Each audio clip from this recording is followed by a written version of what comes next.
Marty, the American Space Museum. I'm Marquette, and you're here to stay curious. And I am inside the lunar module, as close as I'll ever get to it. But my co-producer Marty Winkle, he worked inside looking at this uh, all day long, as his job as the lead electrical engineer on Grumman's Lunar Module number 5. That was the tail number of it. Buzz is over here. Neil is over here, the commander. The windows are angled down so that they can see the surface below them.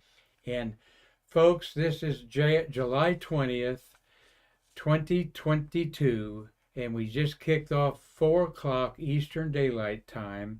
And in just 5 minutes in space history, 53 years from now, Neil and Buzz are beginning their powered descent to the moon and land at 4:17 p.m. on Sunday, July 20th. How exciting is that to be bringing you Stay Curious?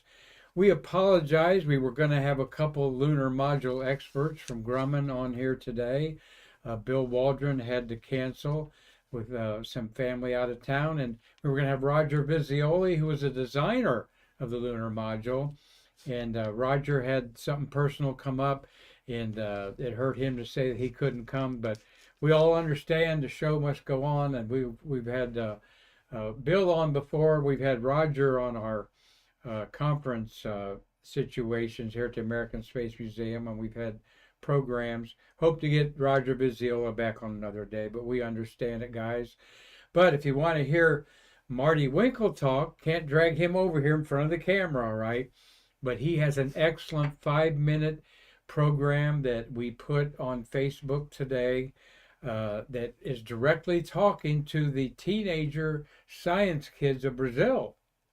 We had Dr. Al Kohler on, do a 5-minute segment, and we aired that about 9 o'clock this morning. At 10 o'clock was Hazel Seacack Banks, who was an astronaut secretary to the Apollo astronauts. And Dr. Al Kohler worked at Kennedy Space at Cape Canaveral and NKSC since he was in high school, and was involved in launching the Saturn V rocket.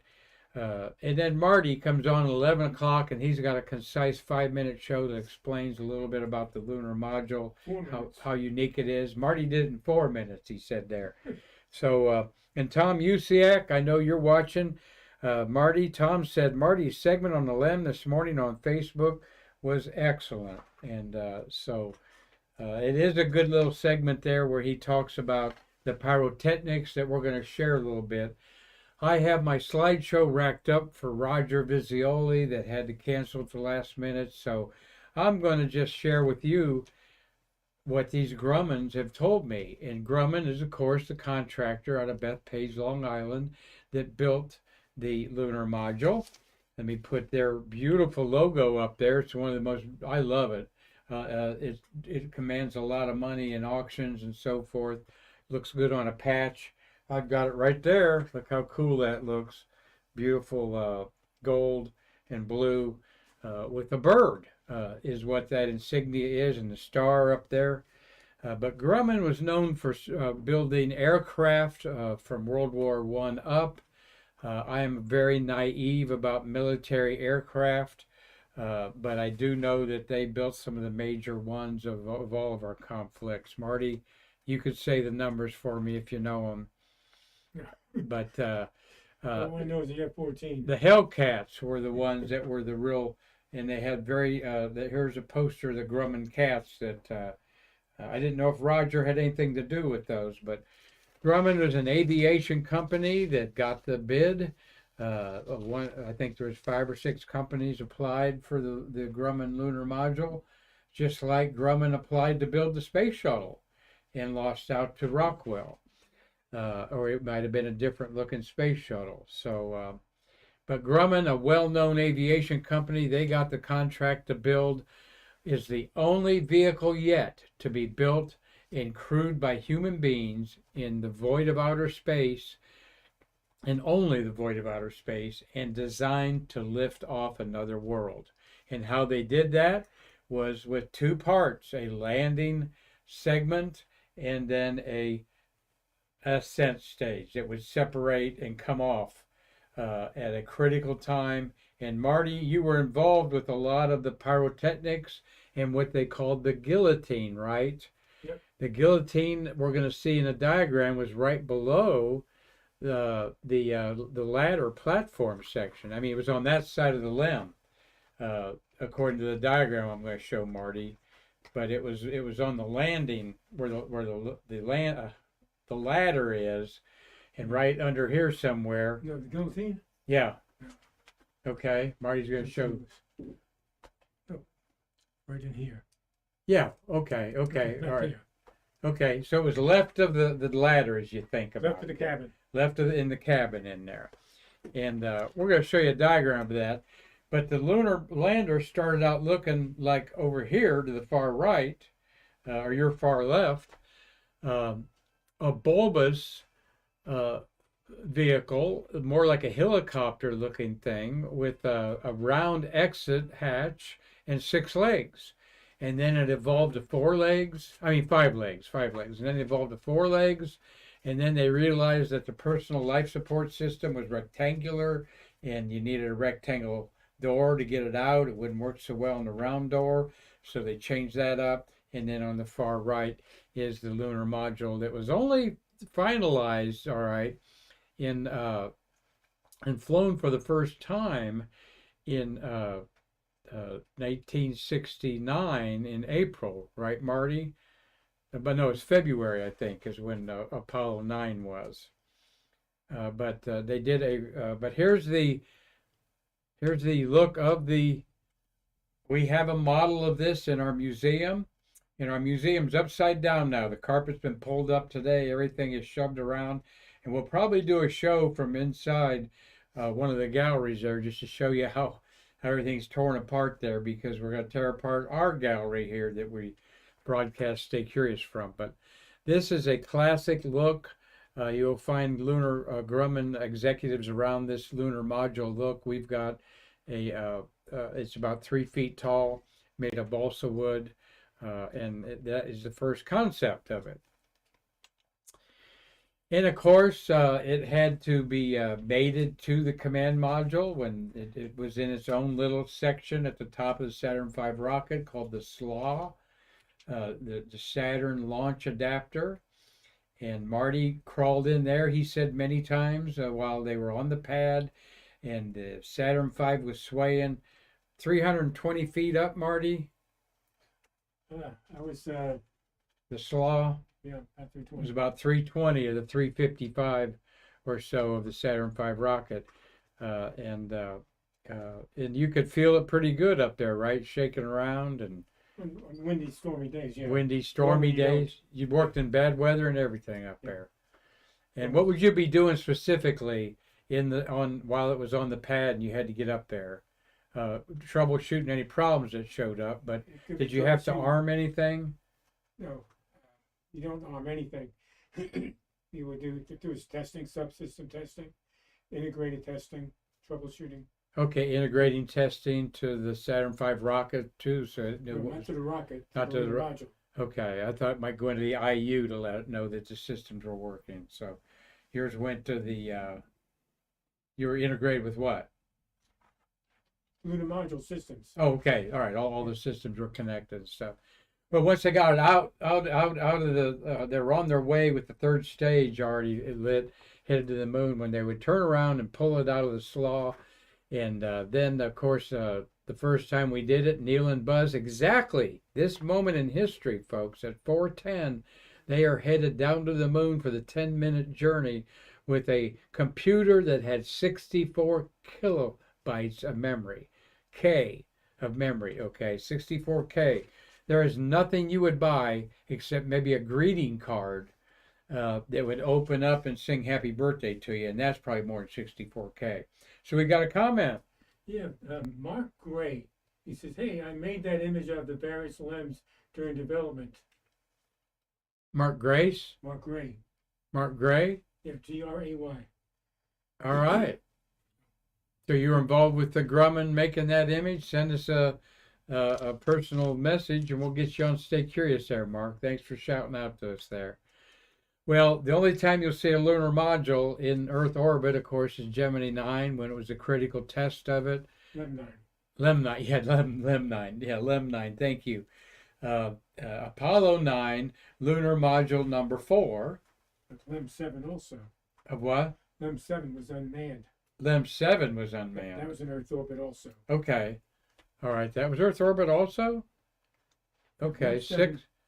7, that was the first flight of the Lem 3.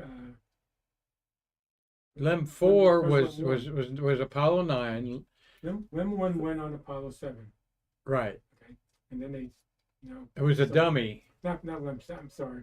We're When, talk- when Apollo 3 or 4 was Lem 1. They were Right. able to skip Lem 2. right. And we went to Lem 3 on Apollo 9. Apollo 9 was 3. 4 was Apollo 10. 5 was Apollo 11.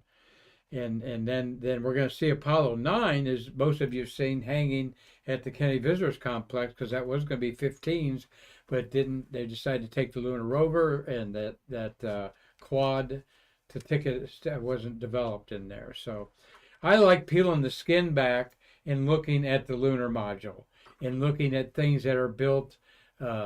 What you put things in an acid bath to wash off some metal and particles, molecules of particles, to lighten the weight of it. There was a big contest Grumman had to take off how many pounds? 200 pounds or something like that, and challenge to do that. Here's 2 lunar modules. All right, at the this is the high bay of the ONC, Marty. No, I'm pretty sure it's Plant 5 in Bethpage. Okay, he's pretty sure it's at Bethpage, where they're Oh, putting. no, I'm sorry. No, it is the high bay. Okay, it is the high bay of the operations and checkout, Yeah. where Marty would be working with 1,500, about 1,200 other Grummans. We're here at the Space Coast, and it's quite a fascinating story. This is actually what Eagle, lunar module number 5, Eagle that landed on the moon, looks like. Of course, this ascent stage was purposely crashed into the moon to ring the sensors that would put there to hear if the moon echoed. And Marty, can you see the oxygen tank that you guys have told me how small that oxygen tank is? It's about the size of a basketball. I think it's on the other side. Yeah, but the compressed oxygen in there, but above my head is one of the descent stage fuel No, tanks. that's ascent stage. That'd be the ascent stage fuel tank. Okay. It's only the ascent stage is what you're looking at. All right. Okay. So the descent stage tanks were all in the descent stage. So this is what creates the fat cheeks of the ascent stage, and that is a hypergolic fuel that is made to ignite with another fuel when they just touch each other. No igniter needed. Simplest engine of all, because they wanted very few working parts. This is at the Cradle of Aviation in New York, where they have sliced it open, and to the left is looking out the windows, and to right is the back section of it. And is that the gray above my head, Marty? Is that the ascent stage cover? Yep. And so it's supposed to be round, but the white on the left is not the ascent stage cover. the thing in the middle is where the ascent stage ascent engine cover was, but it's round. This one looks square. Okay. Well, this is a Bethpage there, but anyway, imagine you're sitting inside of a Volkswagen bus, and the engine hump is right there. That's what it is all about when you're sitting here. And in fact, Marty, you said that you sat on that engine hump waiting for work to happen, or conducting tests. Yep. And on his 5-minute thing, Marty even waxed a little eloquently that you imagine being an astronaut looking out those windows. Yeah, I mean, you can sit back there and you can, you see all the control panels, all the switches, dials, circuit breakers, and you got the ACA, the controllers that covers the that works the attitude and the thrust, and you can just picture Armstrong and Aldrin up there just working the controls. How many dials and buttons are up there? Toggle switches. It's 400 switches, dials, push buttons, 400. breakers, and instruments. There's 50 instruments, so there's 350 also switches and dials and controllers. Okay. I do know this, that they have handrails in there to hold in case it was there were some heavy vibrations. Over here, you Yeah. can see the hand control that Neil would have had his hands on. That's the ace. Where's the armrest, Marty? They're folded up. They're folded up. Okay, they had a little armrest that they would have. Now they're in spacesuits. You can see the covers peeled back on the window when you're looking at a little bit of detail. All right. And here in the middle, Marty, it's not there, the Desky computer. Right. They took it out, and you would see right there like a calculator with numbers. All right. And it was a whole computer language of verb and Nouns. what was the other one? Noun. Noun, verb, noun, and numbers. And that is what Buzz Aldrin would be keying in the numbers.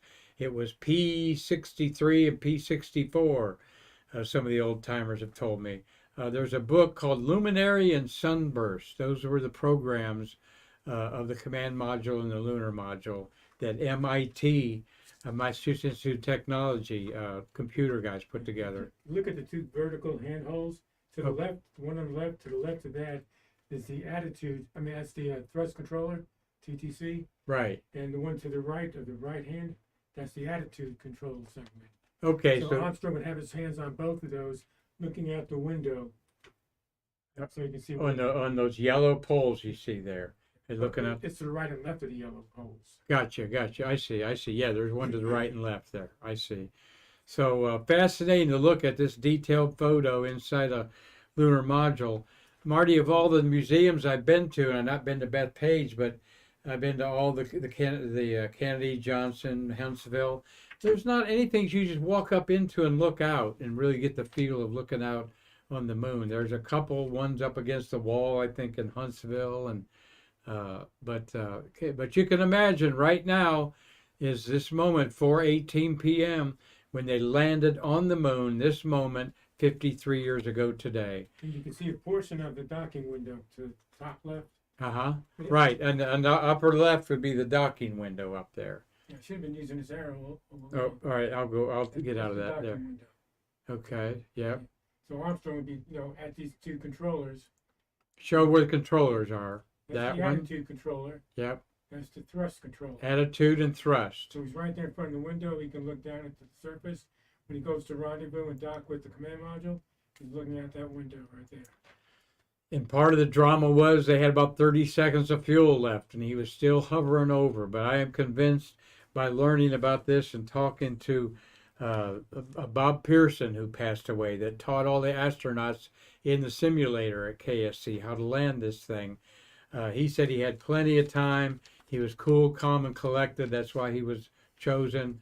They were 3 miles over their landing site that they'd worked in the simulators on for 6 months because of an anomaly of the gravity forces of the moon. And then Apollo 12, they figured that out and did a pinpoint landing. Yes, Marty, we have a question. Robert Law is asking about the. Hang on. He's asking. Happy birthday. Just lost the arrows. What are you looking at? There we go. I'm sorry. I think he was touching the keyboard. He's asking about the panel right there. Yeah.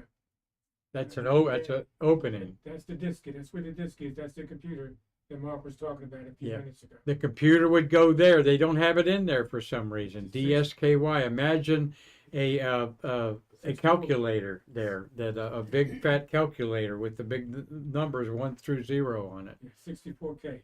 64K, and they constantly have to dump one program to enter another one. Yeah, I think there's something like 130 something programs that would uplink. Right, 130 different commands and programs could be uploaded. About 130. Something like that. There's a fascinating book called Luminaries and Sunburst. Luminaries, I think, was this program, and Sunburst was the other one. And it's quite fascinating how they did it. Mark, that's the star tracker right there. Star tracker right there. That's where the handles and eyepieces right there. All right.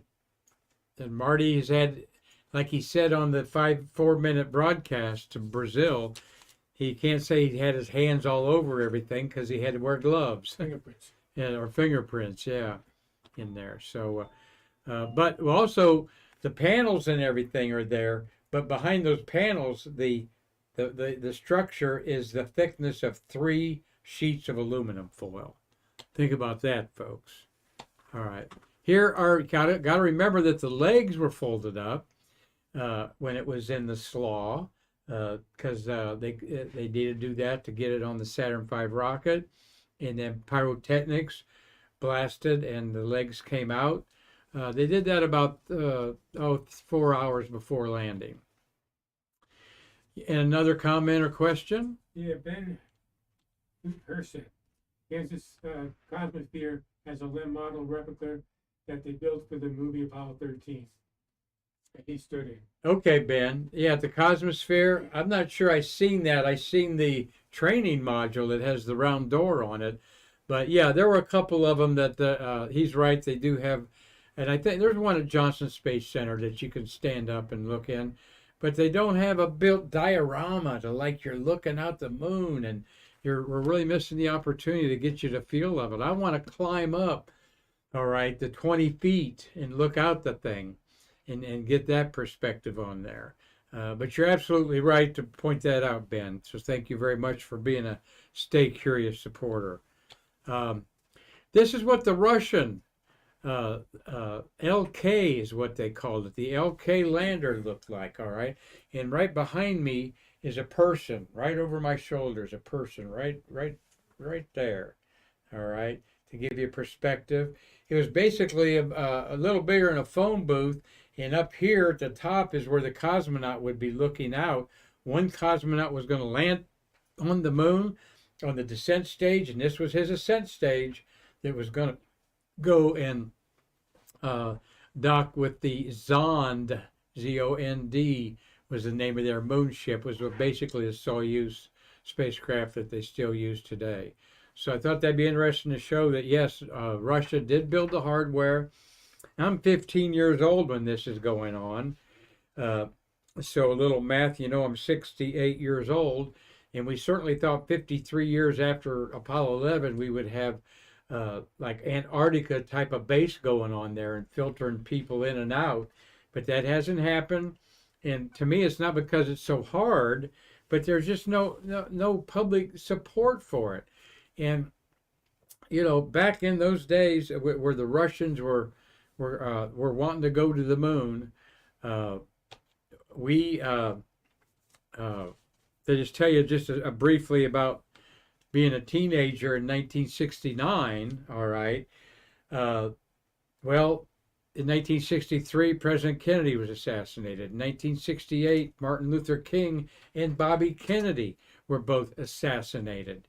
And to a young man, wow, you're thinking like, what's happening in our country?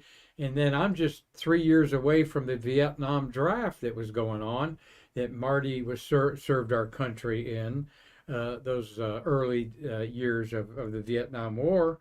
And so what an incredible time to be living, and yet we were going to the moon, man's greatest adventure. And the Twitter of the day was AM radio, all right? That's where you got the most up-to-date information, except the 3 TV stations, ABC, NBC, and CBS, all broadcast probably for about 18 hours straight. After the launch, they on July 16th, they were on for hours and hours. And then they came on the morning of July 20th and stayed on until the evening, because the landing has happened now, 4:17 p.m., July 20th, 1969. And then Neil Armstrong got on the porch at about 10:53 p.m. that night. 6 hours after they landed, 6.5 hours after they landed, Neil put his foot on another world at 10:56 Eastern Daylight Time, and on Sunday night, and so the world was mesmerized. This was going to be Roger's talk, so I didn't throw in any pictures of the TV footage. We might look at some of that tomorrow, but we had these crude 2 hours of video where they set up a video camera and then did their thing in front of it. And they actually only walked a distance of about a football field, Neil did, from the lunar module. But most of the activity, imagine a basketball court, and where the guys were working and walking around the lunar module and setting up the ALSEP and so forth, was no larger than just a sitting in a basketball arena. So it was all a engineering achievement to land this lunar module and get them off the moon as quickly as they could, which was 20 hours later. And then getting it blasted off the moon was what, when the Grummans celebrated. Not when they got off the moon. You'd think when they landed, the hoopla in Johnson Space Center and everywhere, you saw the flags break out. Well, Marty, what did your boss, George Skurla, tell you to do? Nothing. Nothing. There was no exuberance, no excitement. I'm sure y'all looked at each other and smiled real There was big. a lot of excitement, but we had no celebration until we lifted off the moon and docked with the command module. And that was, and I'm going to show that Armstrong Aldrin leave the moon. That is when you all celebrated. That's the Houston Chronicle from 53 years ago today. And here's the other one. Eagle flies again. This is the Titusville newspaper. I love that headline. The Star Advocate in red. Eagle flies again. And then when it docked with Mike Collins, they could celebrate big time. Okay.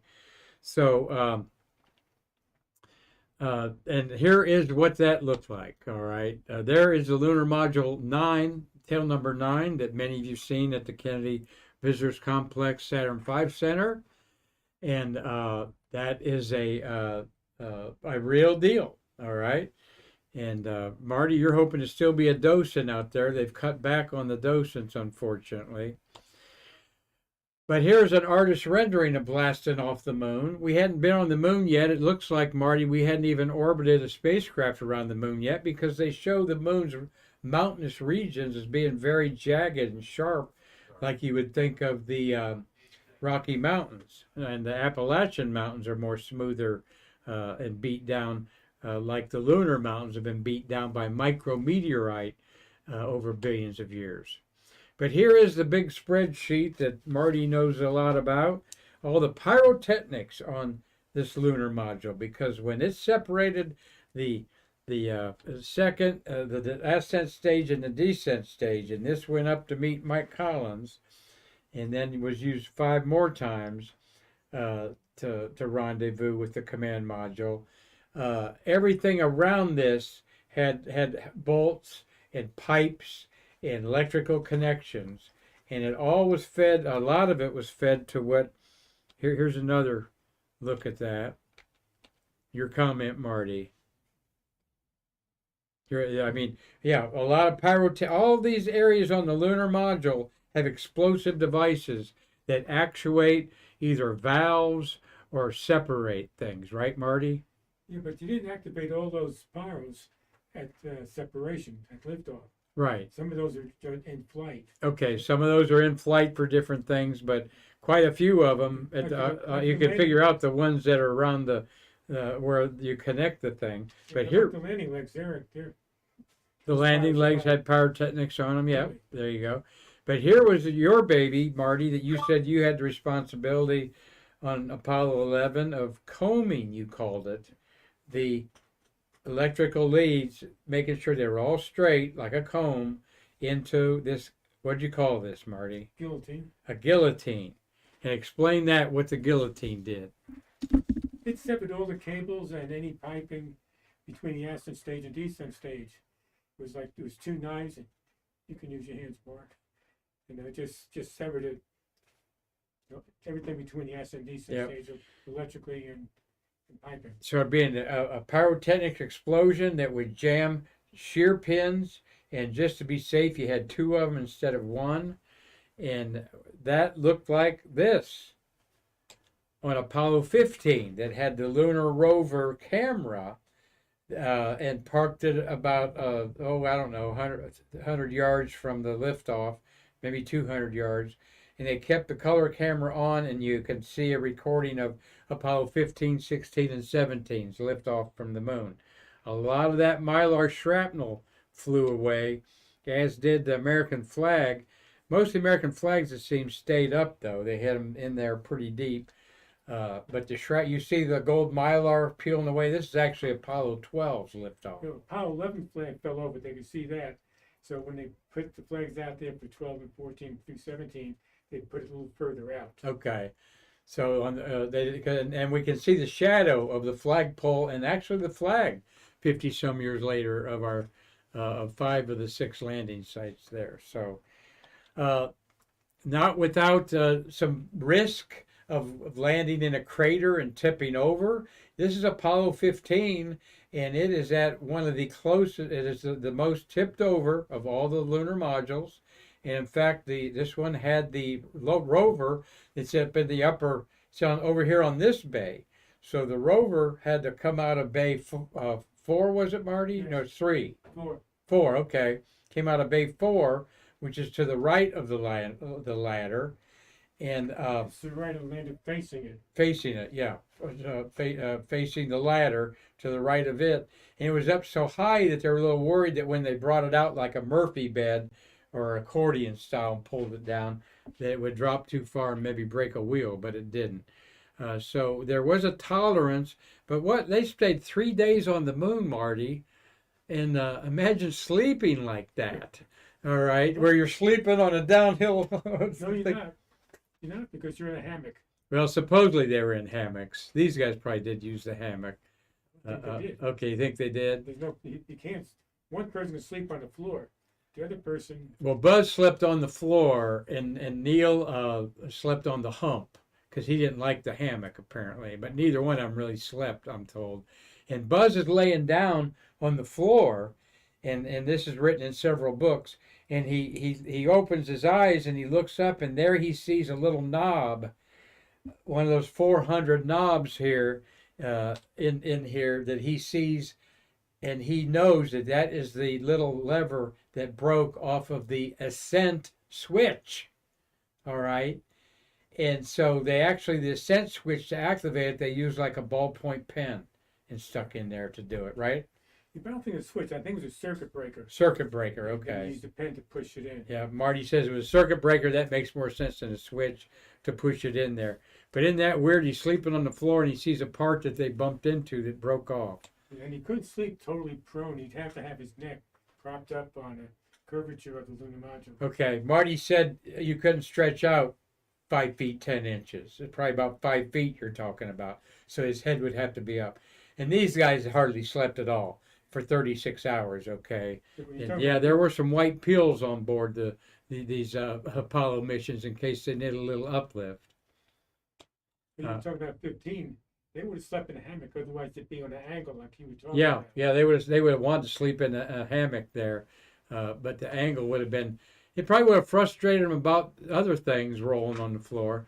And I love this picture of Apollo 16. They're actually about 2 miles away from it with a telephoto lens, in the undulation of the Descartes landing site kind of swallows up the descent stage. Well, here's some of the Grummans at Bethpage. Marty's not in that picture. Marty, you tell me that when you're at Kennedy Space Center working, they work 2 12-hour shifts, 8 to 8, and Marty worked 8 p.m. to 8 a.m. For your stint out there. And 7:30 to 8. What? 7:30 to 8. 7:30 to 8. Okay. You had to have a overlap. Okay. Yeah, you had to overlap half hour. Okay, so everyone could trade information, right, with the last group. That was smart. There. So getting to know Marty is a great friend. You know, he was telling me about buying blackout. What you used a tape to tape your windows so you could sleep during the daytime? Duct tape? Duct tape. Oh, you duct taped your windows, huh? Yeah. All right. So when you sold that house, you got all new windows in there. Had to buy all new windows. Yeah, there was no real, back in 1968, 69, when he was working there, 72, you know, he had to be a little ingenuity to sleep in the daytime. And Marty has one of these. This is actually Scott McLeod, who passed away, the test astronaut that was so helpful to our museum a few years ago. Beautiful little model. Marty proudly owns that. All right, and Yeah, I I own help. that one. I own my own. Yeah, Marty owns his owns it. Boy, does he ever own his own, because I helped him move out of his condo recently, and that was one of the last things to leave, the condo, and he had it in a very special place so nothing would happen to it. And by the way, those sell for at least $1,000 on auctions all day long. So there's a beautiful panorama. Actually, you do have both astronauts in the picture there, the shadow of Neil Armstrong, and you see Buzz up there at the Tranquility Base there on Mare Tranquility. There's Buzz in the white right there. They didn't get their suits that dirty, basically from the knees down, but the lunar dust clings to everything. It is finer than talcum powder, okay? And it's not only finer than talcum powder, but astronaut John Young told me it was itchy like fiberglass to him, though astronaut Harrison Schmitt told me he didn't experience that itchiness. So they were in two different areas of the moon too, so in two different sensitivities maybe on there. And but what does it smell like, Marty? The moon. What kind of cheese does the moon smell like? All right. Well, think about that for a moment. What does the moon smell like? Well, I thank Mark Usiak for watching, and Carlton Bailey. Hope you're on the mend, Carlton. Dave Stange is watching in Michigan. William Whiting, Umberto Villada Lopez, James Sigler, Lorenzo Paul Rogers. Thank you for watching. By the way, I got to mention that the museum's in chaos. I kind of dressed down coming in here, and I turn around, and there is astronaut Charlie Walker, 73 years old, a veteran of 3 early space shuttle missions, 41D, 51D, and 61B. And a great guy. I took a picture with him. I'll post here a little bit later. But thank you, Charlie Walker, for coming in the house. And he will be a Stay Curious watcher, I guarantee it. Larry Pushker is watching. Thank you, Larry. You and Dave Stange, I don't think you're old enough to remember. You were still, well, you might have been, you're a little younger than me, but Mark Gray, thank you for your comment. And Ben Herseth. Dan Vranick. Hey, Dan, I appreciate seeing your astrophotography. And Dan Vranick is an astrophotographer, and he's taken an excellent photo of the moon that shows the mineral changes of the moon by photographing it in different spectrums. So very ingenious there. And Lorenzo Paul Rogers, thank you. And we've got George Ann Vandalik, or Vendlinsky, all right. George Ann Vendlinsky. Okay, thank you, young lady, for watching us here. Hope some of you relive in your lives the excitement of landing on the moon. It's just, I cannot believe, actually, that America has not made July 20th a national holiday. I mean, think about a national holiday for man's greatest adventure, the first time we went to the moon. We've been dreaming about it since caveman looked up to it and wondered what it was, and all the great science fiction from H.G. Wells and Jules Verne and in the 1900s, 1800s about it. I mean, really, July 20th should be a national holiday to close the banks and everything, because this is something that America did as America, all right, in a race against Russia, though we didn't conquer the moon and claim it as our own. It was a technological achievement that has not been repeated in 50 years. December 1972 is when Apollo 17 landed on the moon. And we say we're going back in, well, 2024, now it's 2025, and, we'll see. Marty? It's strange we celebrate Columbus Day You would think there was. Yeah, we celebrate Columbus Day yeah, exactly. Columbus Day. I love Martin Luther King Day, President's Day. But I mean, when Christopher Columbus discovered America, and that is getting woked up because he wasn't too kind to the Native Americans that he met in Dominican Republic and these islands that he actually landed in. So I do wish this is so important to humanity to remember this day that 53 years ago, right now, Buzz and Neil were walking around on there. So we got a few questions here for house cleaning, Marty. Okay, from Dave Stangy. What were each of you doing when they? Hang on. What were each of you doing when they landed and when they walked on the moon? Interested to have your personal story. If not today, maybe tomorrow. Yeah, well, I do, and I'm actually going to astronomy club tonight and have a picture I drew while they were on the moon. And because our guest canceled at the last minute here for good reason, the show was designed for him to talk about.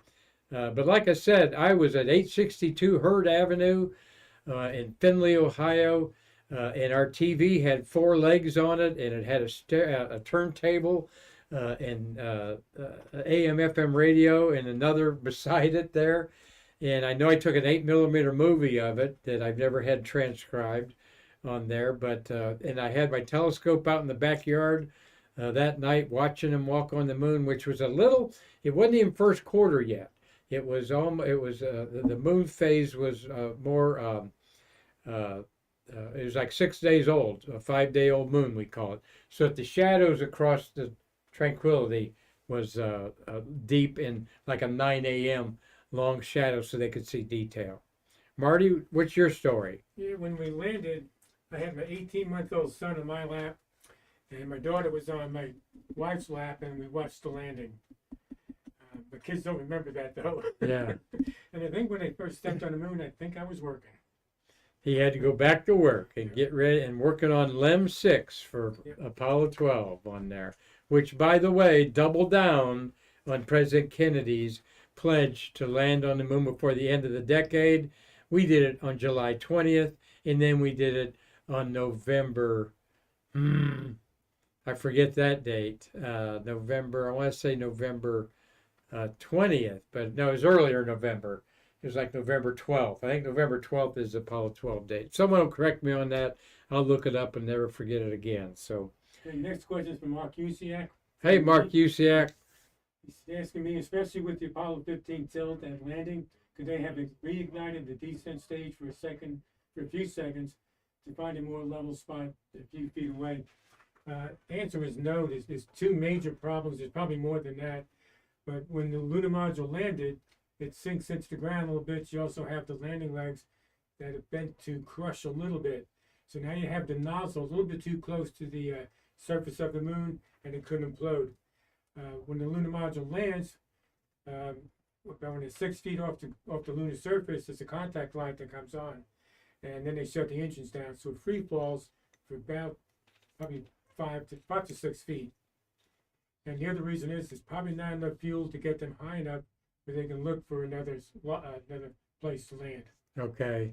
Yeah, if assuming they just didn't do like a quick little frog hop on there, they would have tried to launch no matter what. I'm sure they would have had the RS, the reaction control thrusters, gimbaled to compensate for the tilt as much as they could.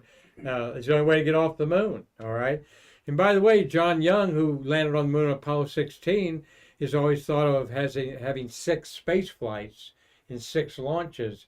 And I was in a group of journalists talking to him one time, and someone said, which of those 6 rocket launches was your most exciting in your career? And he says, well, actually it was the 7th one, getting Orion off the moon, all right, his lunar module.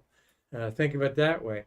There's a little trivia there, a badge from 53 years ago, celebrating the moon landing there with the button of the guys, and Voyage to the Moon on there. So something I bought on eBay a couple decades ago probably, so, and have the opportunity to wear it today. Was wearing it when astronaut Charlie Walker come in today, and he promised that when he comes back in October And again, as the astronaut of the day out at Kennedy Visitors Complex, he'll be on Stay Curious. A great guy. He really enjoyed our museum in shambles. You'll see some pictures I posted of him on Facebook. Another question, Marty? Yeah, Dave Sang's asking me, was I always located in Florida during the LEMP development, or did he spend time up north? And I hired in with Grumman in New York and Bethpage, and during development, and I came down here shortly after LEM 1 came to KSC. Then I Okay. spent the rest of the time at KSC. All right. But he is a Long Island boy. Grew up in what town? Hicksville. Hicksville. Hicksville, Long Island's where Marty Winkle grew up on. He's got his two grandkids there, great kids. They're doing space camp. And Marty is a volunteer here at our Space Museum. And thank you, Marty, for running back and forth. He's coming in at 2 o'clock to set up our stream labs for me. And then he goes, gets his grandkids at space camp about 10 miles away. And here he is to run the show and help you all stay curious today. So thank you all for watching today. Got something else, Marty? Let me point out a couple of things. He wants to point out a few more things inside. Yeah. After all, he spent hours and hours inside this. Right here, But here, you got to talk loud. these two squares, the one on the left is the abort push button, and the one on the right is the abort stage. Abort stage was used if they had a problem during landing. They'd hit the abort stage and they'd separate from the descent stage and rendezvous with the command module. The one on the left is the abort, and that's the one they would use when they actually aborted from the moon to go back to the command module. And the other thing I'd like to point out, right here, let me use the arrow. Right here is what we call the lunar contact light. It's the blue light. When the landing probe hit the surface of the moon, that blue light would come on, and you'd hear Buzz Aldrin say, "Light on." Okay. And that's Then you get that is a Grumman blue, by the way, color. And the button I can't find says lunar. What would that button? Lunar contact. Lunar contact. Yeah, lunar contact. Also, the windows are very interesting, Marty, because they actually bulge out a little bit, I understand, when pressurized. Supposedly, yeah. But also the windows have markings on it depending on who the astronaut is. So we can pick out specific Hash marks on there according to your height, so you can get a downrange, like quick analysis by ratios of the hash marks. Yeah, good on that. Looks like you need to get some Windex on those windows there, Marty. Was that one of your jobs too? No. No? Okay. But I love the sunshade. I see the sunshade over the commander's side on the left there, rolled up, just like you'd use here in Florida every day. Mark, talk about the lunar dirt flying and they couldn't see the surface of the moon. Oh, yeah, good. They did the corrected in training. Yes, we lost a guy, Bob Pearson, who trained all the astronauts. And when he was debriefed by the way, remind me, what does the moon smell like? When he was debriefed by Neil and Buzz, they were just days after they went back to the Johnson Space Center. He's on the other side of the glass, and they're actually taking notes and what worked and what didn't. And he said, well, the big surprise was right there at the last 10 seconds, there was so much lunar dust that they couldn't see any of the small craters or a boulder or anything to get away from it. So they tried to figure out, for the Apollo 12 boys, you're going to have to figure out how to demonstrate that, because this was the biggest and fun, it was a big video game. And dignitaries around the world would come, and literally you'd look out the windows and you'd see the moon on a video camera that they had a whole plaster of Paris, everything made out. It was actually on the ceiling, and the camera went up to the ceiling. When the Chancellor of Germany came in to fly with Bob, he said they put a little Volkswagen on the moon. So when they got within that resolution, he could see the Volkswagen and started laughing. They put an Eiffel Tower up there for some French dignitary. But what they did, because this dust was obscuring, how are you going to solve that problem? You can't blow dust on the model and everything to simulate it. So Bob said, aha. I said, why don't we just defocus? All right. So you take it out of focus and things go fuzzy. just like the dust obscuring it there. So that's the way they did it in training from Apollo 12, 13, 14, 15, and 16, and 17. Of course, I'm wearing an Apollo 13 shirt from the reunion they had this year. And this is the inside that saved these guys' lives, okay? And though Marty, what do you think about 3 guys in there for 3 days? Pretty cramped, huh? We've had 3 guys in there doing some testing without the spacesuits, and it was very difficult to walk around and move around. Yeah, Marty said he's had 3 people in there with their bunny suits on and not spacesuits, which are bulky. Yeah. You hope you have one guy in the engine cover, and he would swap positions with one of the LMPs or CDRs. Yeah. When they were not busy. That's what Jack Swigert said he basically did, was just sit on the engine cover the whole time because he didn't know anything about it in there. So anyway, well, great. Anyway, we appreciate you all sticking through this show. Didn't think it'd go this long, but we're so glad on July 20th, 2022 that we're celebrating 53 years of being on the moon. Of course, Neil Armstrong and Mike Collins have passed away. Buzz Aldrin is 92 years old. Check out Twitter. He'll tell you what he's doing today. Good old Buzz. So thank you, everybody, for Apollo flashback here. Marty, thank you for sharing on there. And I'm going to go to the Brevard Astronomical Society today and share some of the obscure things. Maybe I'll do that show that I've racked up for them tomorrow to help y'all stay curious. So, well, thank you, everybody. We will probably just turn the camera on to our situation here with the carpet being laid down because things are a mess. They're jumbled around. I'm going to post some pictures about what things look like for all of you that have visited us before, like Larry Pusker there and the UCX and Carlton Bailey. Our good friend, launch photographer friend Carlton here on the Space Coast. So, well, until then, I want y'all to be watching Apollo 11 real time.